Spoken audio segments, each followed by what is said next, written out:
I'm just a normal guy with a curious fascination for unarmed combat. Mixed martial arts is basically the purest form of unarmed combat known to man. It involves all disciplines, all combat disciplines: boxing, kickboxing, wrestling, taekwondo, karate, jiu-jitsu. It's just a pure combat. Conor, given the tradition of sport in this country, we have a proud tradition of Gaelic games, soccer, rugby and all the rest. How does a young lad from Crumlin get into mixed martial arts? Well, I was no different growing up. I was always into football. And I mean, growing up where I'm from, there's two things you were known for. You were either good at playing football or you could fight. And I was no different. Fighting was always something I was interested in. Football was what I wanted to do. Football was my first dreams. I always dreamt of playing. I always used to go out on my own. I was like 7, 8 years old and put on my football boots and run up and down kicking the ball, dreaming of playing in front of a big stadium.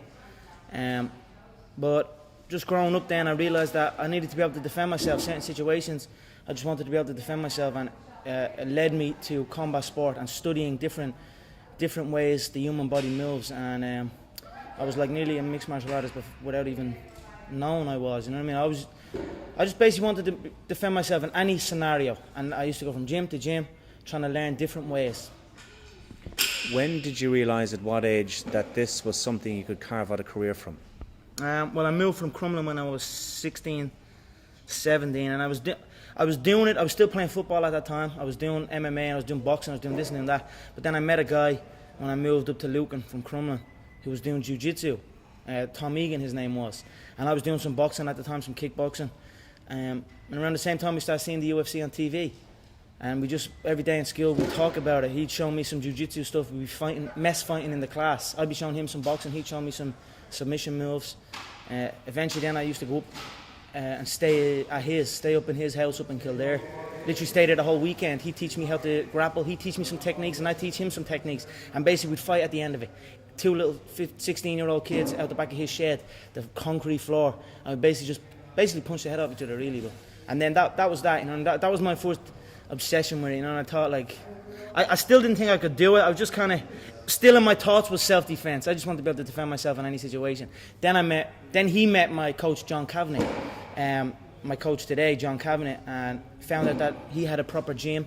He also ran shows where you could actually compete properly.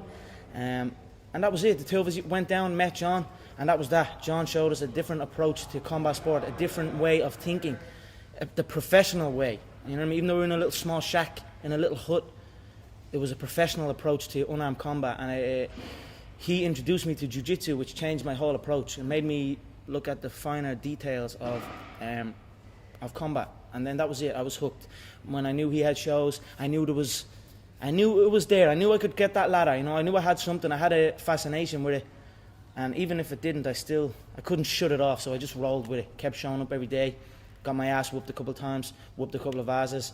Eventually, I became really good, and that's that. You keep mentioning there that you're doing this, or you had, when you were starting out, you were doing it to defend yourself. Were you bullied when you were younger? I definitely wasn't bullied. I mean, I definitely wasn't bullied. But you know, as you're growing up and you're walking around, I used to live in a little estate, and when you explore outside that estate, you start meeting new people, and then fights would happen. Boys, you know what I mean? Young boys would fight. But it just stuck in my head a little bit more. When something like that happened, it was always in my head. I go back and think about it. I think about what happened, what position happened, and just think about things. I wasn't necessarily bullied or nothing like that. You know what I mean? Have my friends grew up. It's just, Crumlin's a tough area. You know what I mean? It's just the way it was as growing up. But it just probably, like, maybe people might just went on with the day and forgot about it. Me, I just kind of sat back and thought about it a lot more, and it led me to the gym. This is your life, it's your job. Did you ever have, let's call it a normal job, Conor, a 9 to 5? Mm-hmm. Yeah, because the Irish thing is to get into a trade straight away. I was no different. As soon as I finished school, I was always getting pestered. What are you doing with your life? You're doing this, doing that. They didn't know what it was. They didn't know what MMA was. They didn't know what none of this. They didn't know I could make a career out of it. As far as they were concerned, my man and dad I'm talking about, as far as they were concerned, I was just getting into a cage and fighting with some other guy. They didn't know nothing about it. No one did, really. But I knew. You know what I mean? I knew. But and then I ended up getting a trade just to keep them quiet. Because I used to have a lot of fights with my dad. What trade did you get? I ended up getting a trade as a plumber. literally up in the back arse of nowhere, up in the Wicklow Mountains. And funny enough, that site was one of the biggest sites in Europe. Kiltiernan, it was right at that skiing place. Huge, and now it's just abandoned. Now it's just deserted. So I used to go up there 6 o'clock, 5 o'clock in the morning. I was on that M50. I used to have to walk to the N4, about half an hour from my house, wait for some Limerick guy that I didn't even know. He'd drive on the M4, and I'd have to flag him down. Nightmare, yeah. 2 hours down on the M50, 2 hours back. Literally 14-hour days, and I was the first year, so I had to go and do everything. I had to go to the shop. I had to go and get this and get that. So I always had trouble with that, and I was like, this isn't for me. This is not for me. How long did you last? I lasted 18 months doing it, but it was tough, you know what I mean? It wasn't the life for me, you know what I mean? And then John said, because I was training with John as well at the time, and then John got in touch and says, I have a show, I'm running a show, I'd like to fight on it. And then that was it. I just packed it in, didn't show up. My dad used to come in and punch the head out of me and like try and drag me out of bed, and I just wouldn't go, you know what I mean? I had uproar for a good few years with him over it, and that was it. I just packed it in, quit, and then focused on training. And I knew what was going to happen. I knew I was going to get here. They didn't. There's a lot of stressful years, you know what I mean? A lot of tough times, but I proved them wrong. I proved myself right. What makes you such a good fighter? I don't know. I'm just curious about it. It's never. I mean, it's in my head 24/7. There's nothing else I can think. I don't think about nothing else. And that's it. I'm just curiously fascinated with it, and I can't stop thinking about it. Everything I do in my life is related to this. I don't do nothing else if it's not got to do with fighting. You know what I mean?